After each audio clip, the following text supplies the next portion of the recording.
Merci de nous rejoindre pour une vingtaine de minutes d'actualité au sommaire. Ce lundi, Bama, la cité de la débrouille, est devenue la ville de tous les espoirs, des terres fertiles, de l'eau et du poisson en abondance. Et si on y restait une semaine durant, les potentialités de la commune de Bama, mais aussi son histoire à voir dans la rubrique Une semaine à Bama, carte postale à suivre en début de journal.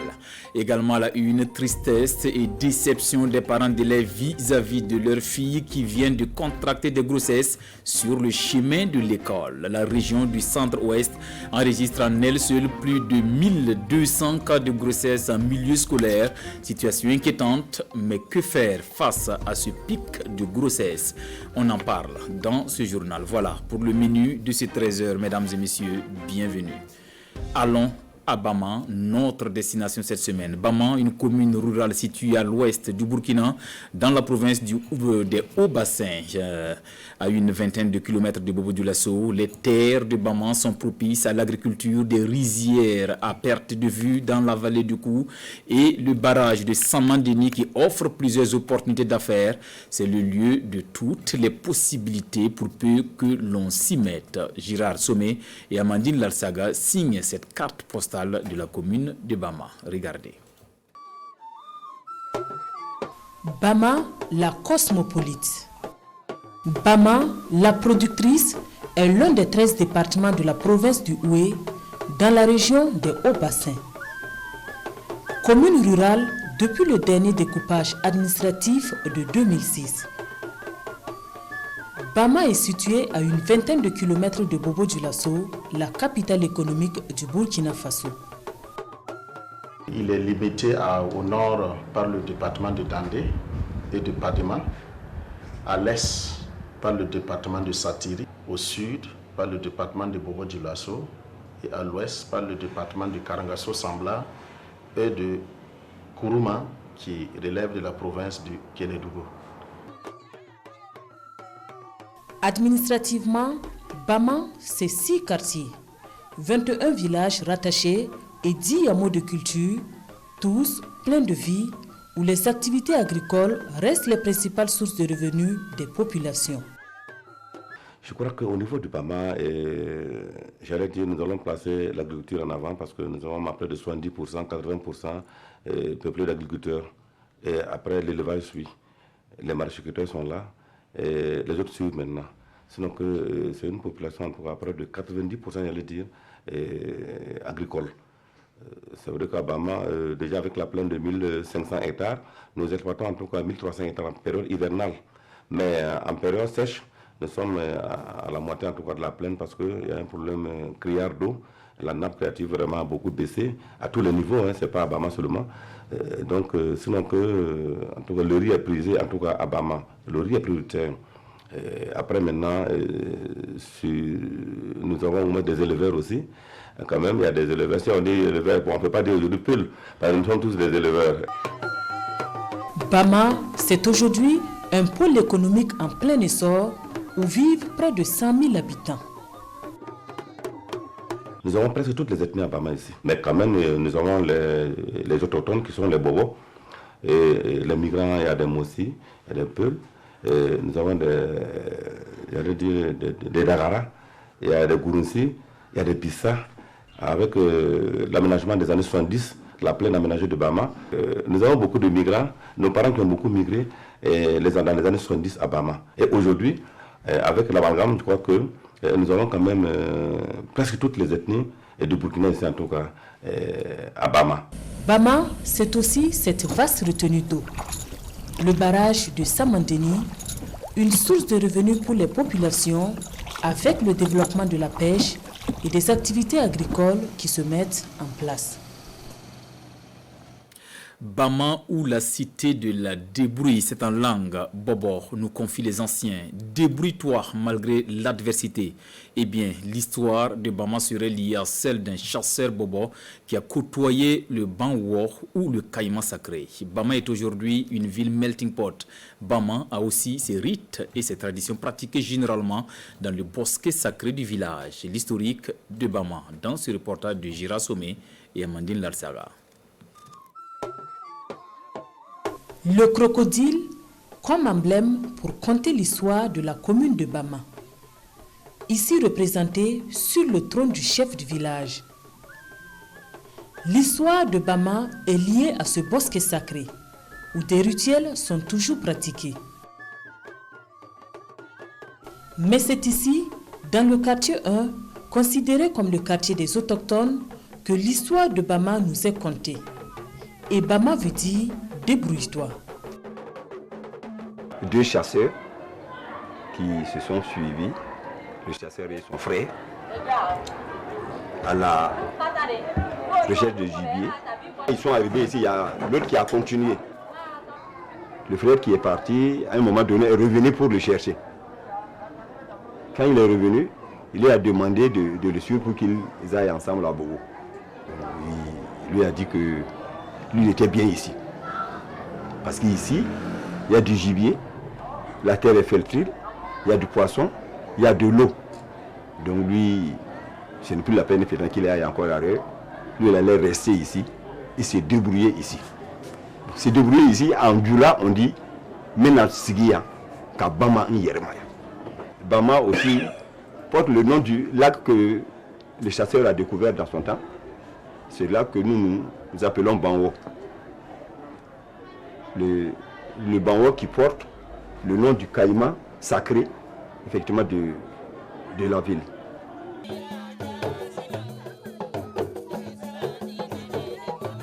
À l'origine, Bama avait pour habitants les Bobos. Mais au fil du temps, d'autres ethnies se sont installées. Chacun est venu avec ses coutumes, avec ses quoi que ce soit, et nous sommes obligés maintenant de vivre ensemble. Et je vous avoue que le début là, ça n'a pas été facile pour nous. Maintenant, je vous avoue que Dieu merci, la tension qui a chauffé à un moment donné, aujourd'hui, je crois qu'il n'y a pas de problème.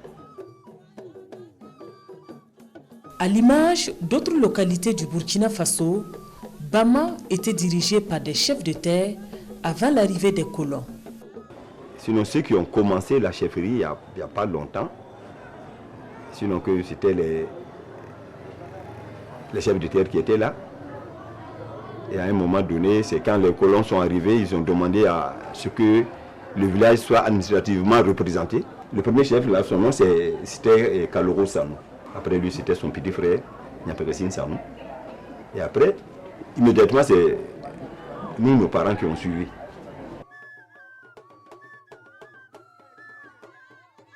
Et malgré les influences de la modernité, l'actuel chef du village de Bama appelle les plus jeunes à ne jamais oublier d'où ils viennent.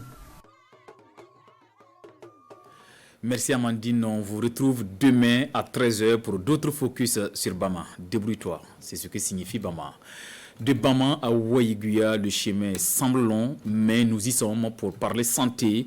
Le royaume des Pays-Bas met sur la table plus de 6 milliards de francs CFA pour une jeunesse sexuellement responsable, lancée hier dans la cité de Nabakango, où le projet santé sexuelle et reproductive des adolescents et jeunes du Burkina Faso couvre 5 régions du pays.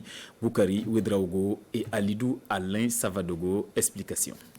Aujourd'hui, nous sommes venus pour apprendre, pour comprendre ce qu'est vraiment la santé sexuelle. Roukiati Ouedraogo, étudiante en gestion des ressources humaines, est peu outillée en matière de santé sexuelle et reproductive. Pour mieux s'informer, la jeune fille est présente à cette rencontre de lancement national du projet santé sexuelle et reproductive des adolescents, adolescentes et jeunes du Burkina Faso. Au sortir des échanges, Roukiati salue l'initiative. Ce projet va aider la jeunesse à mieux s'entretenir sur leur santé sexuelle, et à se protéger, à éviter des grossesses précoces, à éviter les avortements aussi. L'avenir du pays doit se reposer sur cette jeunesse.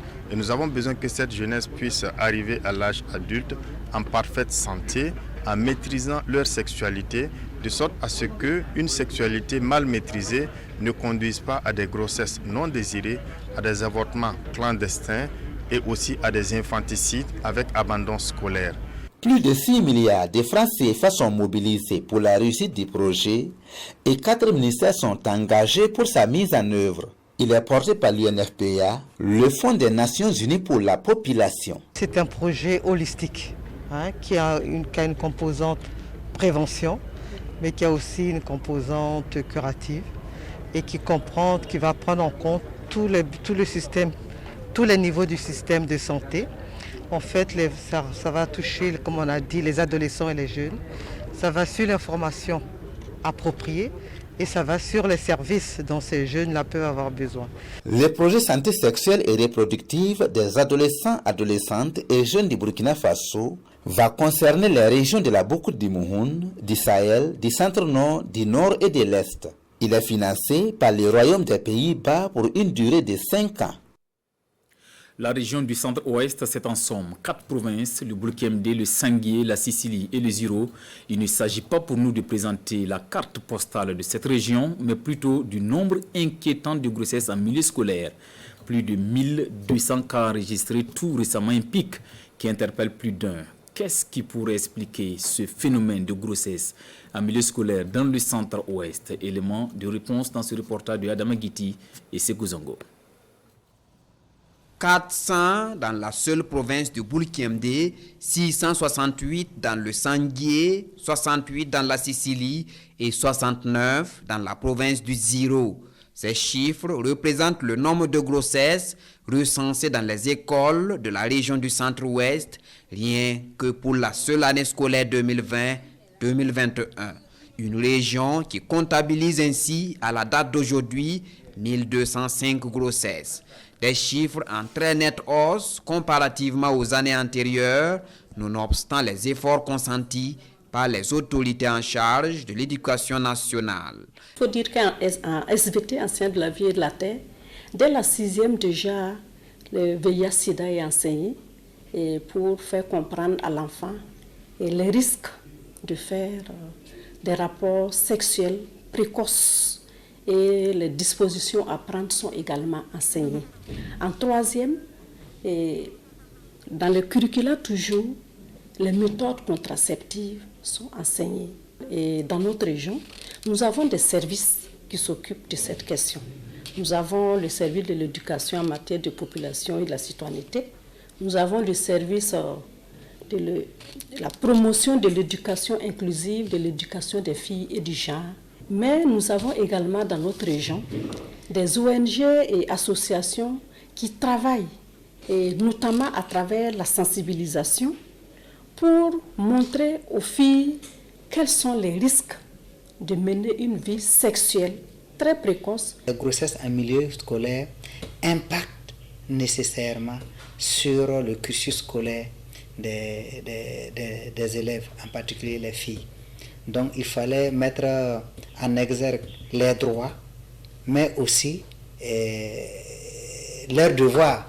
Voilà, parce que les parents ont fait le devoir de les envoyer à l'école. C'est à eux aussi de faire leur mieux, voilà, pour se maintenir à l'école. Donc les grossesses scolaires étant un des obstacles, voilà, il fallait en tout cas travailler, sensibiliser sur les élèves sur ces éléments-là, afin qu'ils revoient leur comportement pour que cette situation connaisse un peu une réduction. Malgré tout, les chiffres parlent d'eux-mêmes. 775 cas de grossesse en 2018-2019, 664 cas de grossesse recensés entre octobre 2019 et février 2020 et plus de 1200 grossesses l'année en cours. L'ampleur du phénomène mérite que l'on s'interroge sur les causes, mais pour Bernadette Zongo-Nitiema, il ne faut pas chercher midi à 14 h. Les causes sont bien connues. Pour ce qui concerne le Sangué, on pourrait l'expliquer par la présence de sites d'orpaillage. Et on pourrait aussi l'expliquer par la présence de la mine de Perquois. Et aussi l'organisation des marchés de dimanche, communément appelés le 21 du Réo. Et il y a certaines manifestations culturelles des élèves, comme je l'ai tantôt cité. Il y a l'usage des stupéfiants et des drogues dans les établissements. Et au Bulkemde, vous voyez que le Koudougou surtout n'est pas loin de Ouaga. Et nous avons plusieurs ateliers, il ne se passe pas une semaine sans qu'un atelier se tienne à Koudougou. Et avec l'entrée de personnes étrangères, les frottements des populations, ce n'est pas exclu que cela puisse expliquer ce fait à Koudougou. Il y a les manifestations culturelles. comme les nuits atypiques de Koudrou. En plus de ces causes, la mauvaise compagnie et la démission des parents du suivi et de l'éducation sexuelle de leurs enfants sont pointés du doigt. Selon moi, c'est la mauvaise compagnie.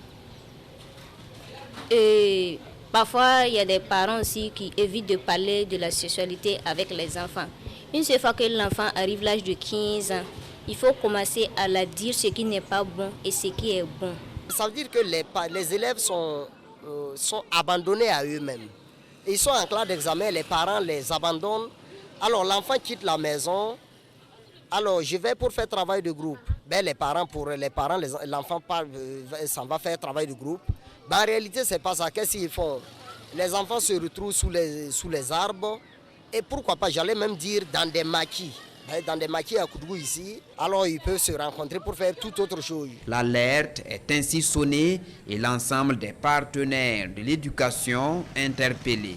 Pour l'heure, la directrice régionale des enseignements post-primaires et secondaires du Centre-Ouest se veut optimiste, mais pour y arriver, la mobilisation de tous est nécessaire. Elle interpelle par conséquent les parents d'élèves et l'ensemble de la société à une prise de conscience collective.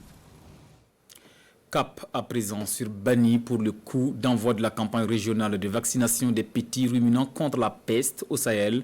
Seul le vaccin peut freiner cette peste qui décime les animaux. Plus d'1 million de petits ruminants comme les moutons et les chèvres seront vaccinés au cours de cette campagne qui s'étend sur 3 mois. Le point avec Souleymane Kwanda et Pini Denyanou. Le gouverneur de la région du Sahel lance ici, dans la commune de Bani, la campagne régionale de vaccination de 2021 des petits ruminants contre la peste. Environ 1 136 000 têtes seront vaccinées, soit les 30% des effectifs des petits ruminants de la région du Sahel. Aujourd'hui, les 2 mamelles qui permettent au Sahel de vivre, c'est d'abord l'élevage et l'agriculture. Il est de notre devoir aujourd'hui de protéger donc ces animaux-là contre les périls qui sont là. Et nous avons aujourd'hui ce que nous appelons la peste des petits ruminants qui fait beaucoup de dégâts, qui fait beaucoup de morts parmi nos animaux, les bovins, les caprins. Et l'objectif du Burkina, c'est de faire en sorte que d'ici 2027, cette peste des petits ruminants-là disparaisse de notre territoire. La peste, une maladie qui freine le développement économique sur les éleveurs, d'où l'appel pressant de la direction régionale à ces éleveurs à faire vacciner leurs animaux. Lorsque cette maladie est dans votre troupeau, sur un effectif de 10 têtes, vous pouvez faire facilement les 8 têtes. J'invite donc les éleveurs à faire une comparaison entre la perte d'un animal de 200 000 et débourser 50 francs pour le faire vacciner. La campagne s'étend sur 3 mois, mais les éleveurs doivent débourser 50 francs CFA par tête de caprin et ovins vaccinés. La foire agro-silvo-pastorale de Piela, 3e édition, aura tenu toutes ses promesses. Une 50aine de prix décernés à des personnes physiques et morales jugées exemplaires en matière de production ou de transformation des produits agro-silvo-pastoral. Rendez-vous du donner et du recevoir. Cette foire réunit au moins 300 exposants dans la cité de Dagou. Jérôme Tendano, reportage. Bienvenue à la foire agro-silvo-pastorale de Piela. Nous sommes dans la cité de Daou, une centaine de kilomètres au nord de Fadane-Gourma. Avec ses partenaires, le conseil municipal de Piela veut renforcer la résilience des populations à travers le développement des filières porteuses. C'est d'abord susciter au niveau de la jeunesse, des femmes et de l'ensemble de la population cette envie de produire et d'attirer donc les acheteurs, les agro-businessmen vers notre commune, et c'est vraiment fait. Nous pouvons dire que les populations font la résistance à l'invasion des personnes non identifiées, comme on les appelle, qui tentent de toucher à la cohésion sociale de notre pays et surtout de toucher au tissu économique. Cette foire entre dans la droite ligne des activités du ministère de l'Agriculture, parce que cette foire va permettre aux différents exposants de pouvoir échanger leur expérience, de pouvoir partager. Cela traduit aussi leur capacité de résilience. Des forêts avec des besoins aussi variés que les produits au menu de cette foire, mais chacun trouve son compte. Je suis venue vendre mon bélier et payer cette femelle. Elle va bientôt mettre bas et s'il plaît à Dieu, j'aurai un troupeau. Cette foire nous aide beaucoup.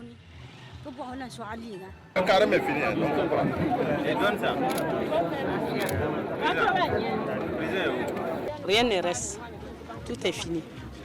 Il faut que à midi là même, je vais repartir, faire et puis venir vendre demain. Cette troisième édition de la foire agro-silvo-pastorale de Piela sonne comme une résurrection après le rendez-vous manqué de 2020, mais le conseil municipal de Piela rassure. Des dispositions sont prises pour une continuité de l'événement.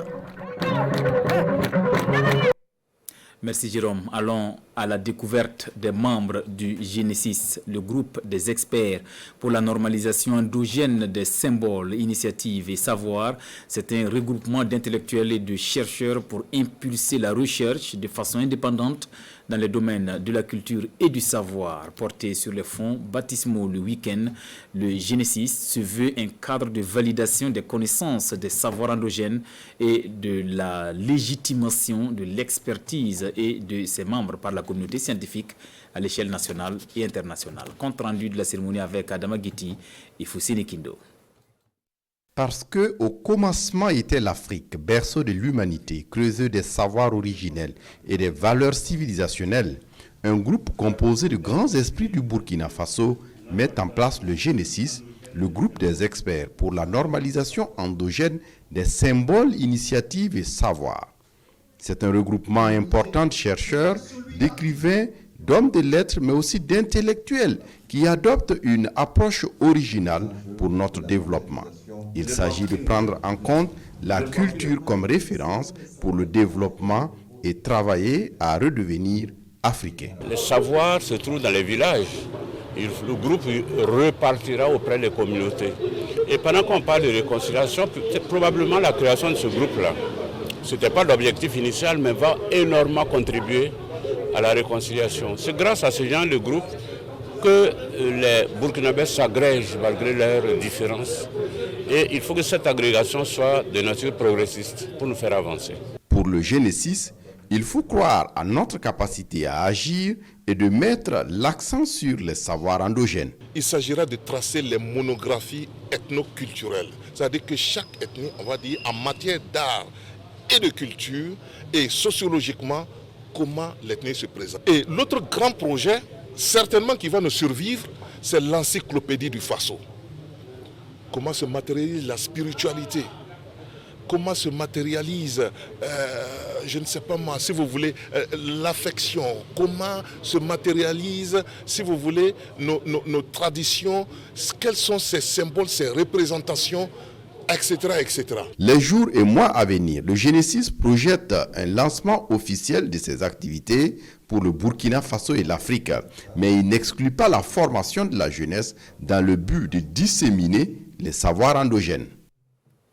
Revue de presse pour refermer cette édition. À la une des quotidiens de ce lundi, l'irruption d'un volcan RDC, le discours sur la situation de la nation, DSN du Premier ministre et la marche des femmes à Ouéguia pour dénoncer les féminicides. Lecture croisée des journaux avec Vincent Kendrebeogo. À Ouéguia, une affaire de féminicide à répétition provoque la colère des femmes de la ville. Actualité à la une de l'Observateur Palaga. Selon le journal, les femmes étaient fortement mobilisées vendredi pour dénoncer la tuerie de 2 femmes par leur mari entre mars et mai. Suffisamment en colère, certaines manifestantes brandissaient des branches d'arbres, menaçant de fouetter les hommes au passage, nous rapporte le journal. Comme quoi, tous les ânes ont le museau blanc par la faute d'un seul qui a osé plonger sa bouche dans la farine des femmes. Les femmes disent non à travers une marche de protestation, renchérit le journal Le Pays, qui en a fait aussi sa une. Une manifestation soutenue par le ministre de la Femme, note le journal. Laurence Ilboudo lance alors un appel aux hommes à protéger la femme et à la rendre heureuse. Sidouaya, dans son édito, revient sur le discours sur la situation de la nation. Il faut se serrer les coudes face à la triple crise sécuritaire, sanitaire et humanitaire, écrit le journal, même si les uns et les autres estiment avoir déjà beaucoup donné. La lutte contre le terrorisme est aujourd'hui appréhendée comme une entreprise à long cours. Il s'agit de mener des actions durables dont la seule décision politique ne suffit pas à garantir le succès, commente l'éditorialiste qui finit par responsabiliser l'ensemble des citoyens dans cette entreprise de longue haleine. Irruption de volcans en RDC, aujourd'hui au Faso, l'analyse sous l'angle climatique. Pour ce quotidien, ce qui s'est passé samedi dernier est un phénomène naturel, certes, mais contextualisé, il pose moult problèmes à l'heure du dérèglement climatique. La coulée de lave qui a déferlé sur Goma, faisant une quinzaine de morts, interpelle sur le comportement de l'humain, car c'est bien l'action du bipède pensant qu'il faut indexer. C'était là notre version de l'actualité de cette mi-journée. Merci de la fidélité au programme de la télévision du Burkina. À bientôt.